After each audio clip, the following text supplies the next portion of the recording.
Das System hat es geschafft, die Leute über seinen wahren Charakter wirklich hinwegzutäuschen. Weil es ist ungeheuer schwierig, heute diese ganzen Zusammenhänge zu durchschauen. Es ist wirklich nicht so einfach, wenn man zum Beispiel mal das Wirken der Troika in Griechenland betrachtet. Dann ist es nicht so einfach. Die Troika macht nichts anderes, als dass sie den Banken nützt und den einfachen Leuten das Geld wegnimmt. Aber dieser Mechanismus, über den sie das tut, ist nicht so einfach, wenn den Leuten immer suggeriert wird, das sind Hilfsprogramme, die wir da durchsetzen. Vielleicht, wenn ich mal so 3 Minuten Zeit haben darf, ja, bitte. Für eine kleine Erklärung, also wie diese Troika funktioniert. Man muss sich mal so ein kleines Dorf irgendwo auf der Welt vorstellen. Dieses Dorf braucht ein neues Gemeindehaus. Das Gemeindehaus soll $100.000 kosten. Dann wird der Bürgermeister beauftragt, das ganze Ding zu übernehmen. Der Bürgermeister geht zur Bank hin und sagt, pass mal auf, wir wollen ein neues Gemeindehaus für 100.000 hinstellen. Wir haben 50.000 noch in der Hinterhand. Könnt ihr uns 50.000 Kredit geben? Da sagt die Bank, okay, das machen wir.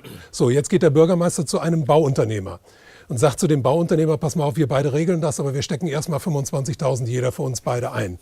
So, dann geht er wieder zur Bank und sagt, pass mal auf. Und erstmal geht er wieder zum Gemeinderat und sagt den Leuten, tut uns leid, das kostet 150.000. Die Leute im Gemeinderat müssen das schlucken, weil sie von Volks- und Betriebswirtschaft keine Ahnung haben. Und die anderen Dörfler schlucken das auch, so wie die Leute draußen das immer schlucken. Dann gehen der Bürgermeister und der Bauunternehmer zur Bank hin und sagen, pass mal auf, wir brauchen 50.000 extra. Und die Bank sagt, nein. Wir haben die ganze Sache gesehen, ihr beide seid korrupt, wir geben euch das Geld nicht. Dann gehen sie zur nächsten Bank, dann sagt die Bank wieder nein. Jetzt kommt der große entscheidende Punkt. Dann gehen die beiden zum IWF. Der IWF oder die Troika. Die Troika sagt nicht nein. Die Troika sagt sofort ja. Die sagt, ja, natürlich kriegt ihr von uns das Geld. Nur, es gibt eine ganz kleine Bedingung. Wir schicken mal 3 Leute bei euch ins Dorf und die gucken sich mal um und die werden euch die Bedingungen dann sagen.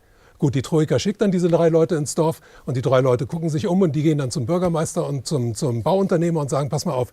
Also erstmal, ihr habt jeden Mittwoch einen Markt. Auf dem Markt verkaufen eure Leute das Gemüse und das Geflügel.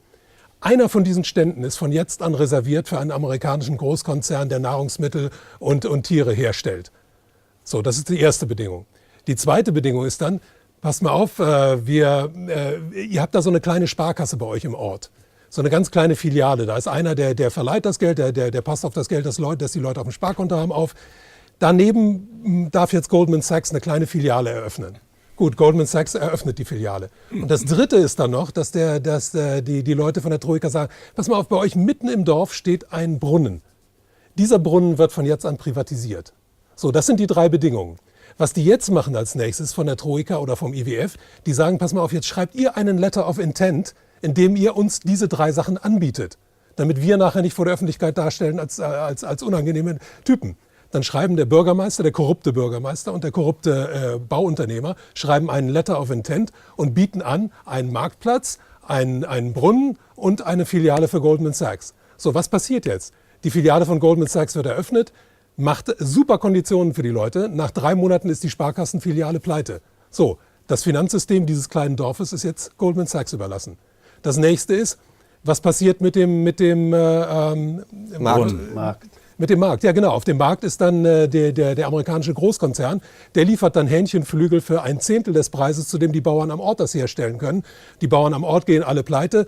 Der große Konzern kann seine Preise erhöhen. Die Leute sind von dem amerikanischen Nahrungsmittelkonzern abhängig, total abhängig. Können Sie Kredite bei Goldman Sachs holen?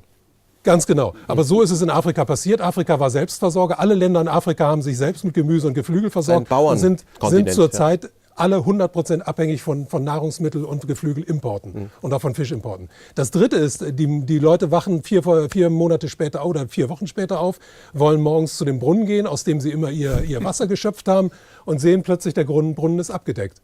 Und dann steht ein Schild da, Wasserverkauf da drüben. Dann müssen sie dann in einen Laden gehen, da ist das Wasser in Plastikflaschen abgefüllt und das dürfen sie von jetzt an kaufen. Das ist die Art und Weise, wie die Troika und der IWF funktionieren. Terrorismus. Das ist Terrorismus. Das ist Betrug.